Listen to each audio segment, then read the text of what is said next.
Abbas Araghchi ने पिछले कुछ दिन में पोत परिवहन और भारत की ऊर्जा सुरक्षा से जुड़े मुद्दों पर चर्चा की है। विदेश मंत्रालय के प्रवक्ता रणधीर जायसवाल ने आज नई दिल्ली में ये जानकारी दी।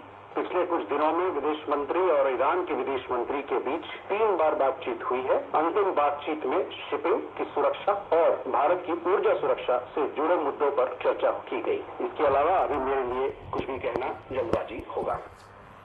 श्री जायसवाल ने बताया कि ईरान में लगभग 9000 भारतीय नागरिक हैं और भारत सरकार ने तेहरान से कई भारतीयों को सुरक्षित स्थानों पर पहुंचाया है। श्री जायसवाल ने बताया कि संघर्ष शुरू होने के बाद प्रधानमंत्री नरेंद्र मोदी ने खाड़ी क्षेत्र के कई नेताओं से बात की है। इन वार्ताओं में श्री मोदी ने शीघ्र शांति बहाल करने के लिए संवाद और कूटनीति की आवश्यकता पर बल दिया।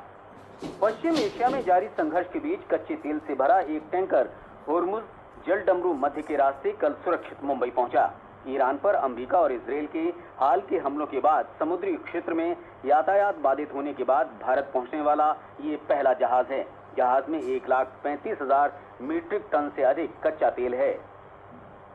पेट्रोलियम और प्राकृतिक गैस मंत्री हरदीप सिंह पुरी ने कहा है कि देश में कच्चे तेल की स्थिति मजबूत है। उन्होंने कहा कि एलपीजी की घरेलू आपूर्ति पूरी तरह सुरक्षित है और घरेलू एलपीजी सिलेंडरों की बुकिंग से डिलीवरी तक के 2.5 दिन के वर्तमान समय में कोई बदलाव नहीं हुआ है।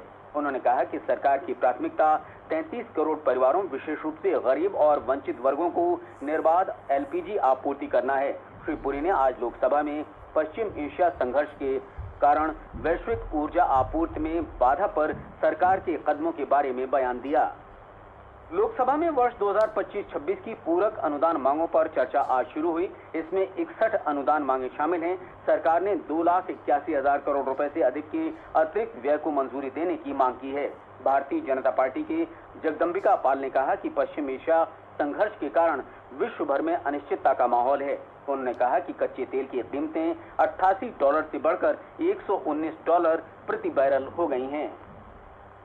वाणिज्य और उद्योग मंत्री पीयूष गोयल ने कहा है कि लोकसभा में विपक्ष के नेता राहुल गांधी ने आज एक बार फिर संसद के नियमों और परंपराओं का उल्लंघन किया है। उन्होंने कहा कि अध्यक्ष ने उन्हें एलपीजी की कमी के मुद्दे पर बोलने का अवसर दिया था, लेकिन श्री गांधी ने नियमों का पालन नहीं किया और निराधार मुद्दे उठाने का प्रयास किया।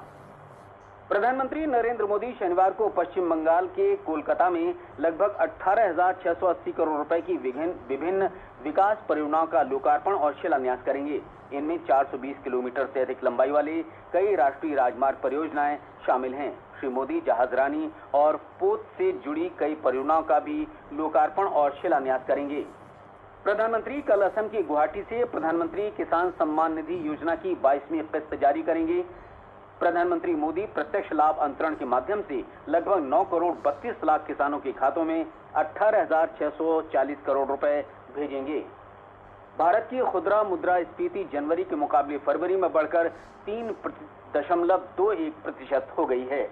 इसके साथ ही समाचार बुलेटिन समाप्त हुआ।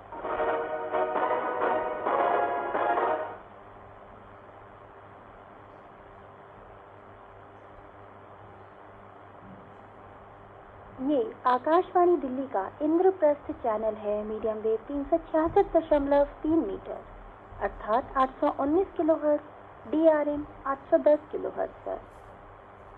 प्रस्तुत है कार्यक्रम कृषि जगत।